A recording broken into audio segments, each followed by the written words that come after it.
All right, lads, welcome back to the Always Unfiltered podcast with your host, me, Skinband.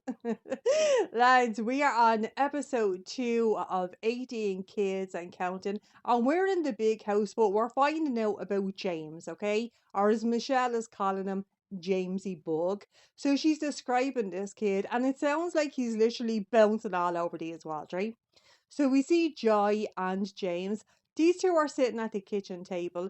Now, according to Joy, she has been trying to get James to read for an hour, but James is not reading. I have so many thoughts about this. Why is James doing his schoolwork with Joy? Like, she's only about 10 or 11 here, but I think there's a bit of bribery going on. Because I see what I believe to be a slice of pizza in front of James, but he's not doing anything, and it does actually look like this is schoolwork. So we hear from Michelle again, and she said, "Oh, James, he's just always losing his char pack." I tell no, it's not lost. The child is at that shoving it under the table. I can see it. Anyway, Michelle is telling us, right, that the kids have a char pack because it's supposed to help them remember what to do next. Now, I'm going to be honest, I would have loved something like this. I always like to know what to expect, what's expected of me, how long I'm to do something for, what exactly I am supposed to do. But we all learn differently. So this is supposed to help him remember what to do next, but it's obviously not helping him because he's not doing anything at all. Anyway, James is now with Jill in this industrial looking kitchen, right? Jill is getting annoyed with this kid. Not as annoyed as Joy though, because like she's a bit older. So she's telling him he has to go and look for the school book. But I'm looking at James. I think he's holding a Bible here. At least that's what it looks like to me. So James is up the stairs, right? Now he finds the room that he thinks he's supposed to go into, but the door is locked. Why? Why are we locking doors in the house? Anyway, he wants to find the key, so he's pulling open another door, and there's like an ironing board built into this thing. Anyway, James gets into the room where he thinks his book is going to be. Now, I have more thoughts and questions about this because this place is stuffed to the gills with boxes of school books. Why are they there? Like, why are they in the locked room? That makes no sense at all. But he can't find what he's looking for, so he just gets a bit distracted, right? So he finds a plastic bag, no book in it, but he does find a glass and two pen knives, which he just proceeds to play with until he hears Jill on the intercom, and Jill is saying, "I found the book." This kid doesn't even remember what he was supposed to be looking for because he said, "What did she find? What did she find?" So he remembers, okay? He's just getting up and he's just leaving. He's leaving this room. Oh my God, this place is chaotic, right? The girls would never. Anyway, he's still bouncing all over the walls because he's sliding down the banisters. And then we are in Jim Bob and Michelle's bedroom. So we find out that these two are going to New York because they're going to be on a show called The View. But it's not just them going, of course not. They are bringing Jessa and Ginger. So we find out from the girls that this is the first time they've ever gotten to go away, like with just their parents, without having to look after their siblings. But of course they're going to bring Jessa and Ginger, right? Because they need Jana at home to look after all the other children. And I know damn well these kids are going to be minding the new baby like while they're in New York.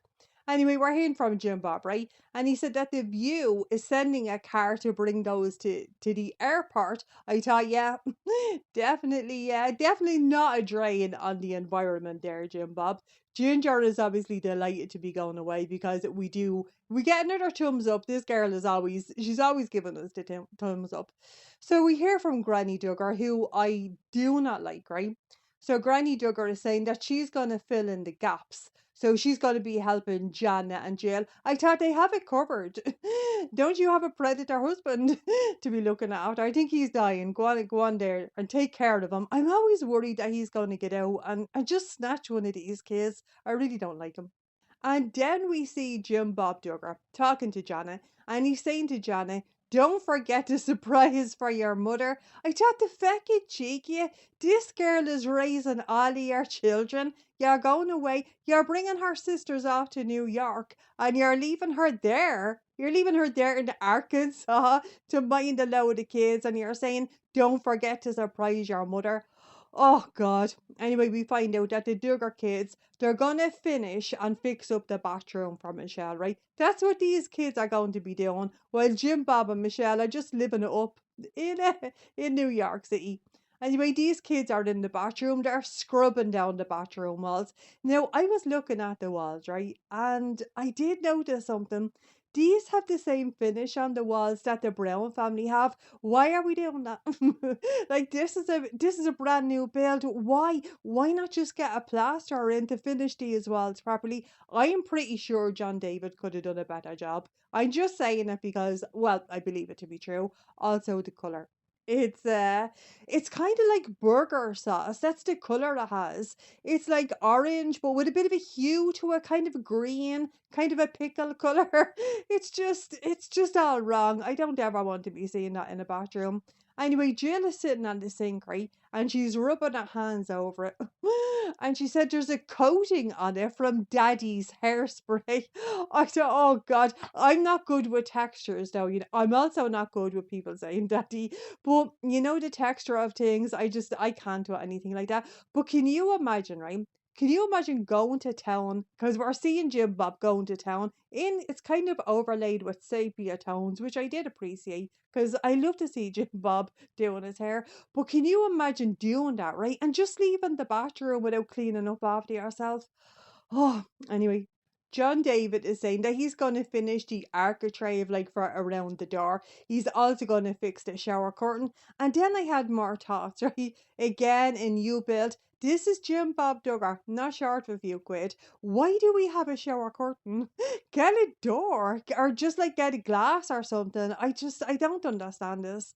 Anyway, I see all of these kids cleaning, right? Now, Joy, I don't believe is too happy to be cleaning the bathroom. I do think Jamesy Bug needs to be checked for the ADHD. This kid is still bouncing all over the place. Now I also noticed that there's just a big phone in the bathroom. Why? Why is it there? And why is it placed there? It was so random to me. Anyway, these kids have done what they can do, but they need to go and get supplies for the bathroom makeover, okay? So we're in the shop. Now I noticed that Joseph has a t-shirt on him that says Our Apostle. I don't know why, but that did just stick out to me. So John David and Jana, as we know, these are twins, right? But these two are like chalk and cheese. So John David says he absolutely hates shopping. Jana is like tough because she loves it. So while she's shopping, right, John David is looking at the planes because he loves planes. So the kids are walking around the shop and they see that the candles have a sale, right? They're 50% off. So they ring Jim Bob. Well, John David rings Jim Bob, right? And he wants to find out what's Michelle's favorite scent. This just blew my mind, right? How the hell does he not know that? Like I didn't understand it because he's with a load of siblings, like none of them know what their mother's favorite scented candle is. But anyway, Jim Bob is saying get their birthday cake, and John David says that's full price. So Jim Bob tells him, well, pick her favourite from the half price candles. I tell he doesn't know her favourite. That's why he's ringing you, you feckin' idiot, you. Anyway, we just get a quick shot of the parents and the girls in Times Square. Lads, this looks overwhelming to me. I don't think I would be able for this, but do you know what? I was very happy for these girls, to just be getting away, hopefully getting a bit of one-on-one attention with their parents. Anyway, because Jim Bob and Michelle are going to be on the telly, the kids are going to watch, right? Now, Joy tells us that they don't really get to watch telly very often, but when Jill is babysitting, they are sometimes allowed to watch telly. So I see John David opening another feckin' door. How many doors are in this house, right? But it's a press and he's taking out a toaster. I thought, oh, what are you making? Is it toasted cheese? What are we having? No, no. This is the feckin' telly. I couldn't believe it. And Josiah says just no cable and just no HD. I don't actually know what HD is. I think that's probably their equivalent to Sky or something. I've no idea. But I cannot get over the size of this telly. This is tiny.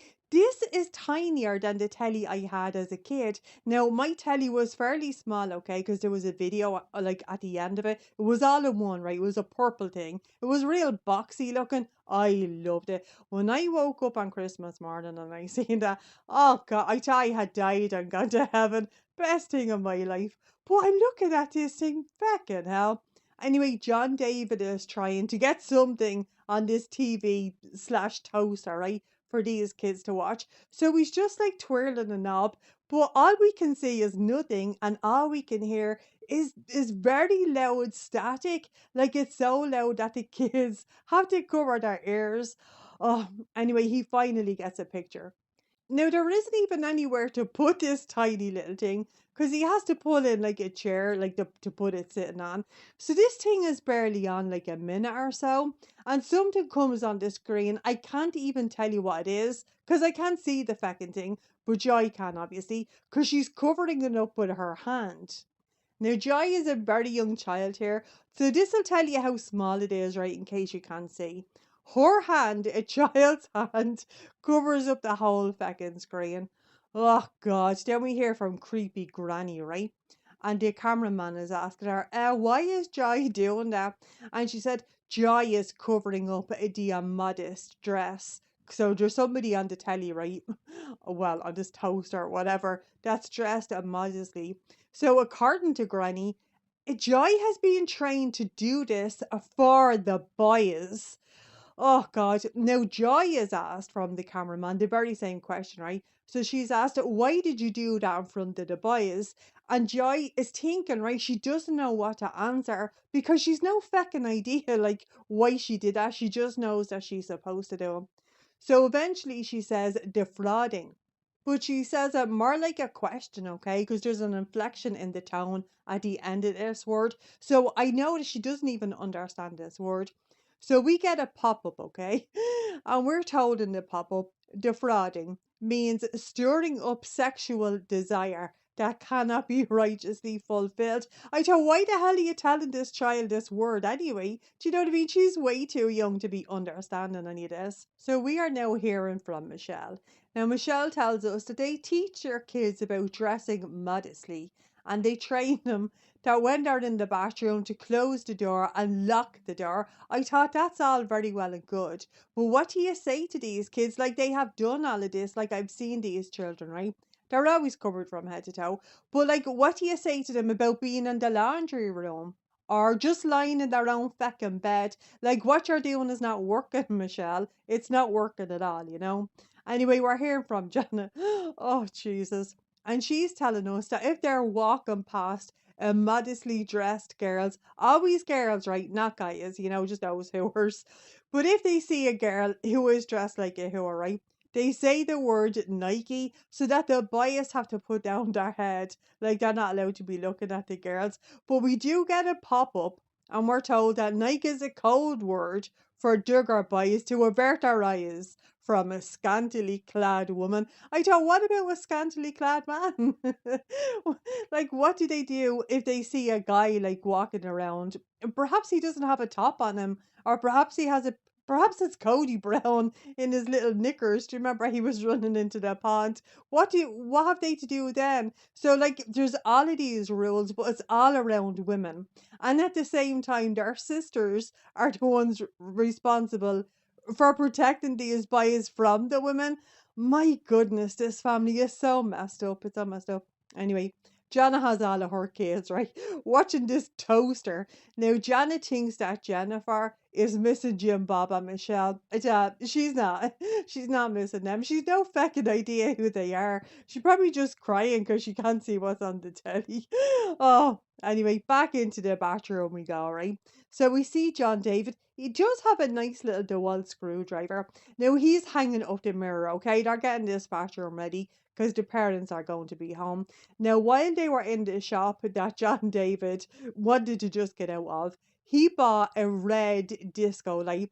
It's not a real disco light. This looks like an ornament that you'd probably hang like in a gazebo in your garden or something. But not for John David because he wants to hang it in the bathroom.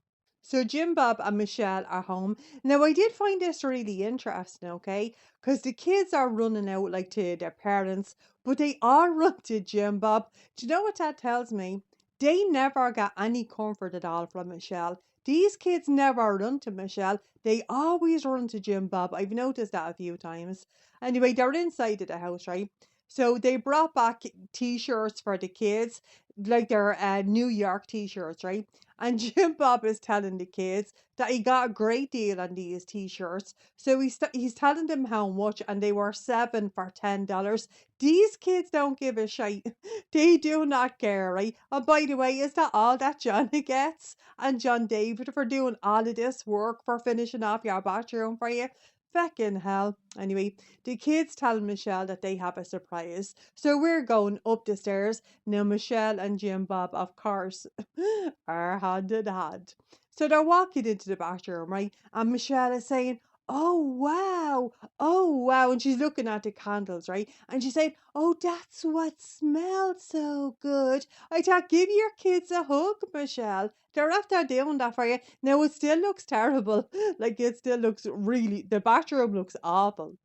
But that doesn't matter, right? That doesn't matter because the thought was there. Like the thought was behind it. These kids wanted to do something nice for their mother. Well, I don't know whether they had any choice really, because Jim Bob, did tell Jana not to forget to do it. But why doesn't she just give them a hug every now and again? Are they allowed to hug in this family? I honestly don't think so, because I never see Michelle really touching these kids. Anyway, John David put up this disco ball. Now Jim Bob is looking at it. I'm looking at Jim Bob, and I know damn well, right? As soon as that camera is gone, he's taking that thing out of there. Oh, but I did like to see it. And John David is telling us about why he bought this, right? And he says that he wanted to get something that didn't go with anything else at all. Well, you got what you wanted. So now it's time for dinner, and we find out that we're having Jim Bob Duggar's favourite tater tot casserole. Lads, I have to get my hands on a tater tot. I have to find out what the hell they are. Now, in my mind, I'm thinking that they're kind of like a potato croquette, but smaller. You can let me know if I'm right. I'd love to taste these things. I do know in either Aldi or Lidl, one of them, where they do like a week of like a particular food, so a week of American food, then they get the tater tots. But the last time they had them, I don't know whether they just never arrived or whether they were all sold out. I've no idea, but they weren't there anyway. So I've still never tasted them. Anyway, lads, that is our video for today. I hope you guys enjoyed, and if you did, go ahead and hit subscribe. I want to thank you all for the likes and the hypes and the shares, and I also want to say a big thank you and a shout out to the channel members. We have Wendy, Kimberly, Vanessa, Jen, Scarlett, Ticey, Nadia, Helgi, Tina, Danny, and Donna. I appreciate you all very, very much. I hope everybody is having a fantastic day today and keeping cool in this crazy, crazy weather. Lads, if nobody else tells you this, remember that I love you a long time. Slán.